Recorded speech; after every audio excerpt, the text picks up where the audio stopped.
Baik, bismillahirrahmanirrahim. Sebelumnya, assalamualaikum warahmatullahi wabarakatuh.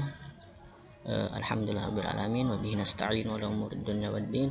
Wassalatu wassalamu ala asyrafil anbiya'i wal mursalin wa ala alihi washabbihi ajmain. Amma ba'du. Baik, pertama-tama marilah kita panjatkan rasa syukur kita atas kehadirat Allah Subhanahu wa taala yang telah memberikan kita berbagai macam nikmat sehingga kita bisa bertemu kembali di dalam perkuliahan kita ini. Alhamdulillah. Baik, kedua kalinya tak lupa pula kita haturkan beribu-ribu salawat beserta salam atas junjungan alam Nabi besar kita yakni Nabi Muhammad sallallahu alaihi wasallam dengan ucapan Allahumma shalli ala sayyidina Muhammad wa ala ali sayyidina Muhammad. Baik, langsung saja pada pertemuan kali ini materi kita yaitu tentang azan, iqamah, dan sholat berjamaah.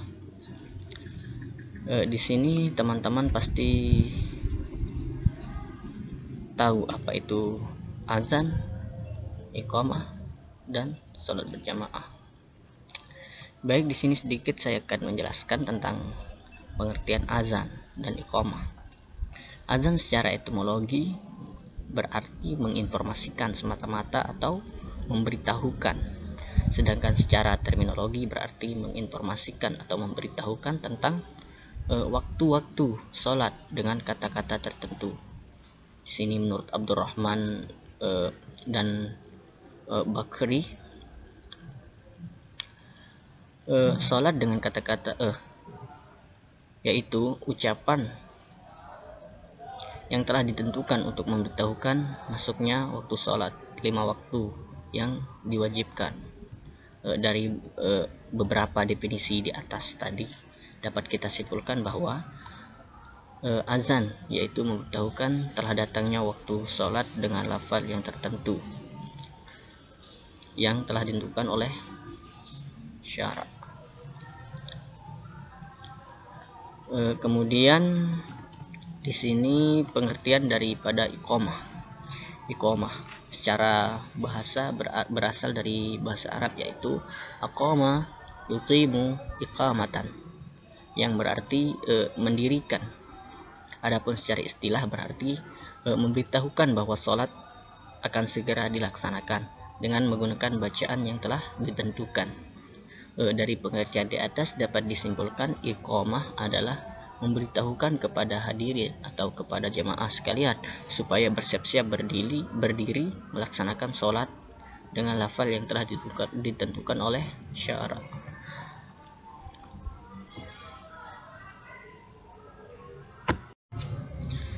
Baik, kemudian hukum daripada azan dan iqamah itu sendiri yaitu azan dan iqamah adalah hukumnya sunnah kifayah. Rasulullah Shallallahu Alaihi Wasallam bersabda yang artinya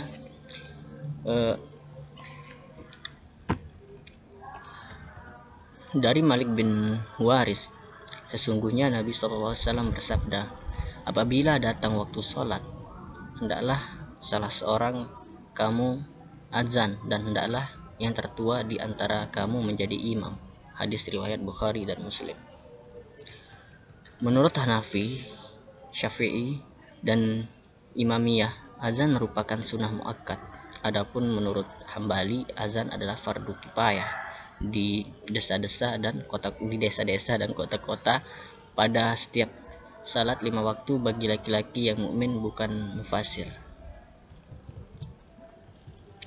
Azan dan iqamah hanya disunnahkan pada salat fardu atau salat 5 waktu saja, baik salat berjamaah maupun salat sendiri-sendiri. Adapun untuk salat-salat sunnah seperti salat Idul Fitri atau Idul Adha dan sebagainya tidak disunnahkan azan dan iqamah. Hanya bagi salat-salat tersebut jika dilakukan dengan berjamaah hendaklah diserukan kata-kata as-salatu jami'ah, marilah salat berjamaah.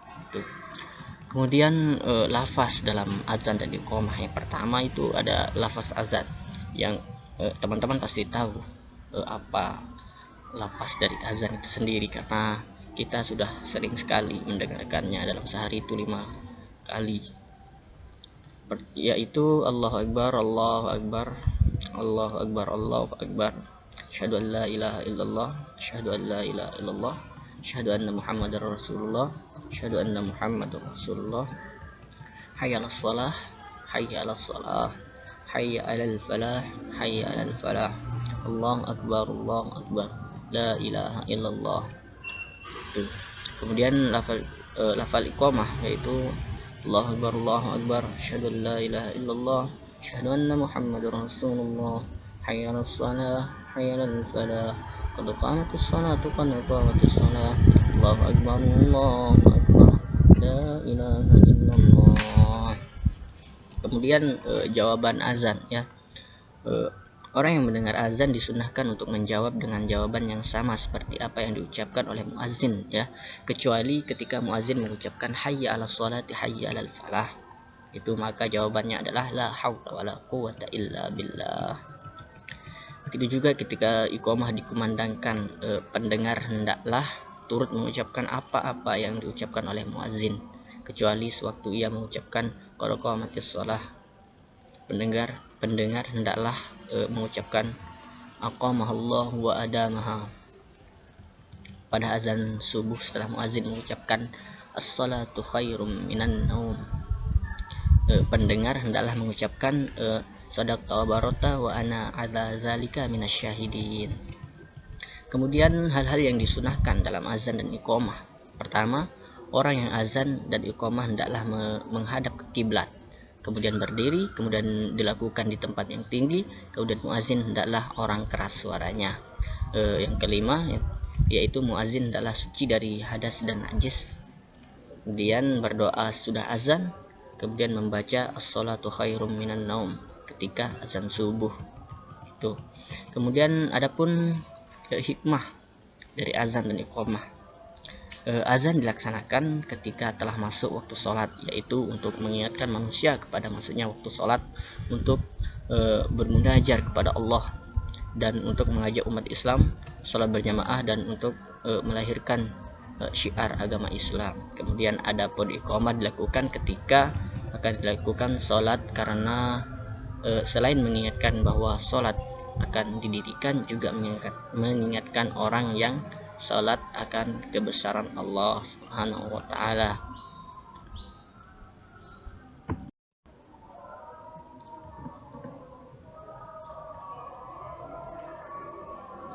Baik, kemudian kita lanjut ke pengertian dari salat berjamaah di sini ya.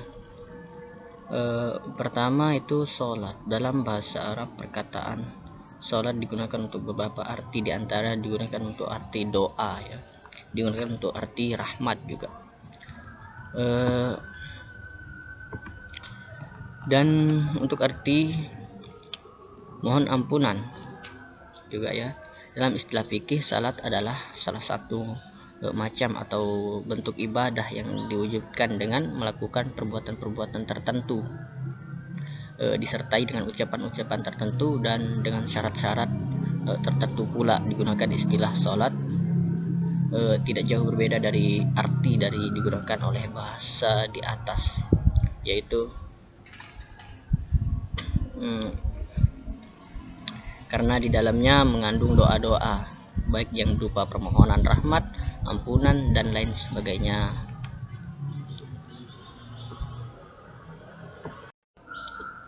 Kemudian tentang sholat ini sudah dijelaskan oleh saudara Reza ya di pertemuan kemarin.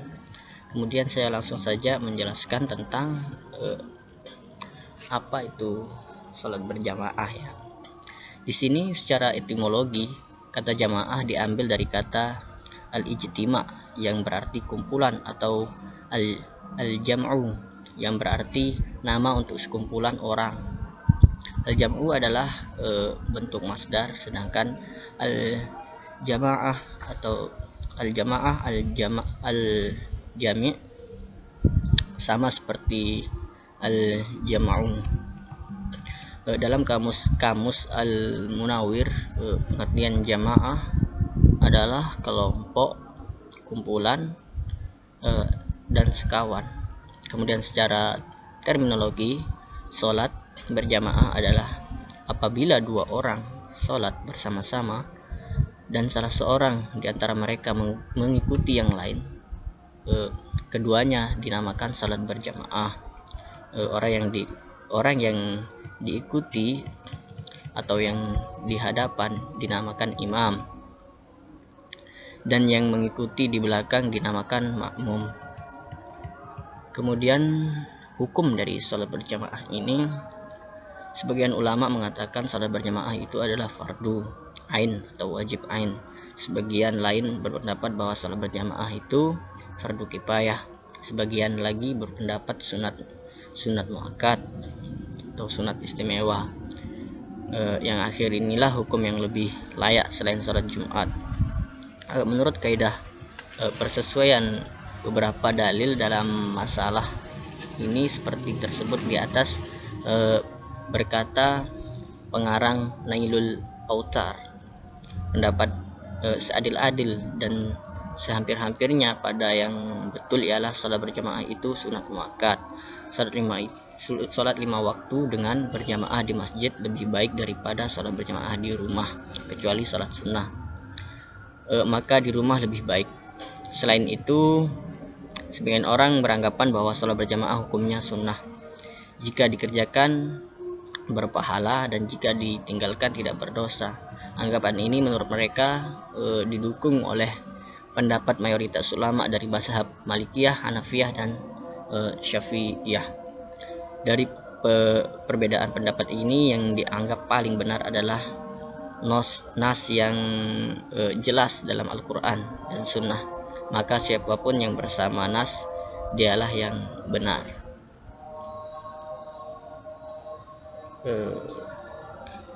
Udah azan ya. Baik, kita lanjut setelah azan dulu. Baik, kita lanjut ya. Kemudian selanjutnya yaitu syarat-syarat sholat berjamaah. Di dalam sholat berjamaah terdapat beberapa syarat-syarat yang harus dipahami oleh para jamaah, yang dimana yang pertama ada makmum hendaknya meniatkan atau mengikuti imam. Adapun imam menjadi syarat berniat menjadi imam hanya sunat agar ia mendapat ganjaran berjamaah. Kemudian makmum hendaklah mengikuti imamnya dalam segala pekerjaannya. Maksudnya adalah makmum hendaklah membaca takbiratul ihram sesudah imamnya. Begitu juga permulaan segala perbuatan makmum hendaklah terkemudian dari yang dilakukan oleh imamnya gitu. Kemudian selanjutnya mengetahui gerak-gerik perbuatan imam. Umpamanya dari berdiri ke ruku, dari ruku ke i'tidal, dari i'tidal ke sujud, dan seterusnya. Kemudian imam dan makmum berada dalam satu tempat, umpamanya dalam satu rumah. Kemudian tempat berdiri makmum tidak boleh lebih depan dari imamnya. Kemudian imam hendaklah jangan mengikuti yang lain. Imam itu hendaklah berpendirian, tidak terpengaruh oleh yang lain, begitu maksudnya. Kalau ia makmum, tentu ia akan mengikuti imamnya. Kemudian laki-laki tidak sah mengikuti perempuan. Kemudian keadaan imam tidak ummi, sedangkan makmum qari. Artinya imam itu hendaklah orang yang baik bacaannya. Kemudian janganlah makmum beriman kepada orang yang diketahui bahwa sholatnya tidak sah atau batal. Tuh. Kemudian etika dari seorang imam. Etika merupakan tata krama yang harus diketahui dan dipahami oleh seorang itu sendiri. Yang pertama itu adalah mengedepankan yang lebih berhak menjadi imam. Tuh. Kemudian meluruskan shaf. Kemudian imam memperpendek sholatnya. Kemudian imam menoleh setelah salam. Kemudian etika dari seorang makmum, itu pertama posisi ahli agama atau berilmu dan tua di belakang imam. Kemudian bersyaf yang baik, kemudian makmum mengikuti imam, kemudian mengucapkan amin setelah imam membaca Al-Fatihah. Kemudian selanjutnya mungkin cuma itu. Kemudian macam-macam makmum ya, macam-macam makmum. Yang pertama itu makmum muafiq adalah makmum yang cukup waktu membaca Al-Fatihah. Misal ia datang terlambat, namun dalam keterlambatannya ia masih ada sisa cukup waktu untuk membaca Al-Fatihah. Apabila Al-Fatihahnya pada rakaat kedua, maka dinamakan makmum masbuk. Kemudian makmum masbuk, ia adalah makmum yang tidak punya cukup waktu untuk membaca Al-Fatihah, tapi salatnya telah syah karena ikut imam. Jika seorang datang sudah imam mendirikan sholat dan sudah melakukan 1 rakaat atau lebih, maka seluruh ulama sepakat bahwa orang tersebut hendaklah berniat jamaah dan meneruskan sholat bersama imam. Makmum yang seperti ini disebut masbuk atau makmum yang datang terlambat.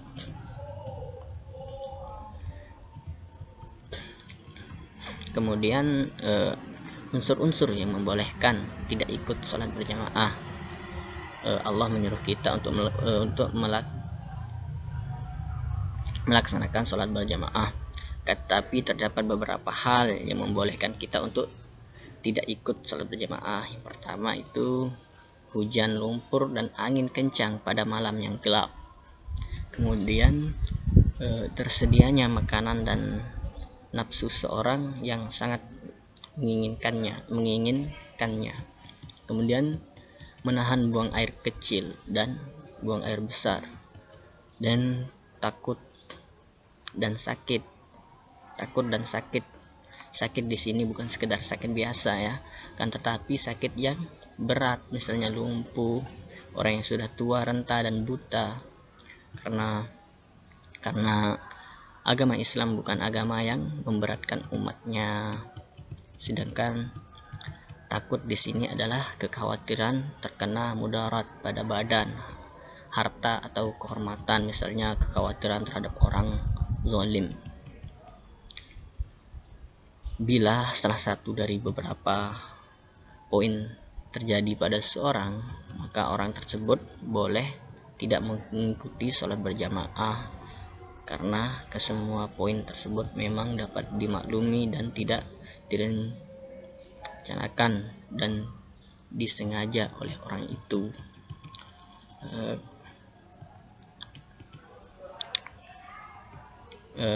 Maka dari itu teman-teman, kita mengetahui daripada sholat berjamaah itu. Kemudian adapun ya hikmah yang terkandung di balik sholat berjamaah. Pada hakikatnya Islam bukanlah agama individu yang hanya memikirkan hubungan secara pribadi dengan Allah semata tanpa memikirkan kehidupan sosial di sekelilingnya, kan, tetapi Islam merupakan agama kesatu paduan jamaah dalam umat yang satu bertanah air satu dan berkiblat satu, bahkan berjasad satu. Sesungguhnya Islam itu menganjurkan kepada umatnya untuk saling mengenal atau ta'aruf, saling memahami, atau tafahum, saling membantu, ta'awun, dan saling melengkapi kekurangan masing-masing, tafakul, sesama mereka. Untuk mengimplementasikan nilai-nilai di atas, sholat berjamaah dapat dijadikan salah satu rujukan bagi umat Islam. Bila diperinci lebih dalam, maka hikmah-hikmah yang terkandung di balik sholat berjamaah yaitu pertama, persatuan umat,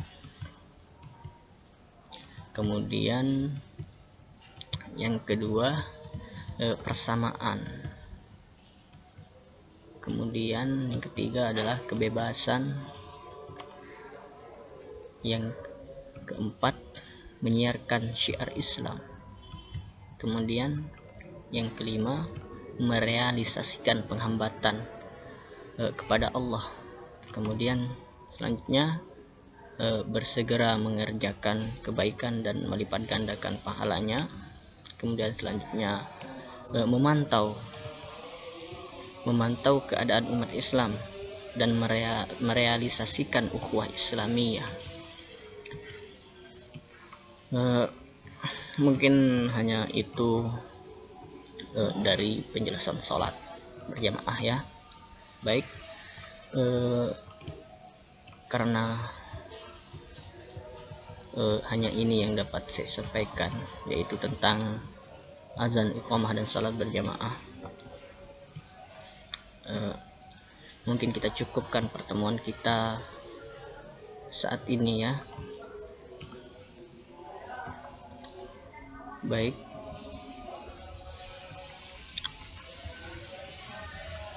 mungkin kita akhiri sampai di sini dulu pertemuan kita. Sampai jumpa di lain waktu. Mari kita tutup, sama-sama tutup dengan sama-sama melafalkan kalimat suci alhamdulillah rabbil alamin. Sekian dari saya, kurang dan lebihnya saya mohon maaf. Billahi taufiq wal hidayah. Assalamualaikum warahmatullahi wabarakatuh.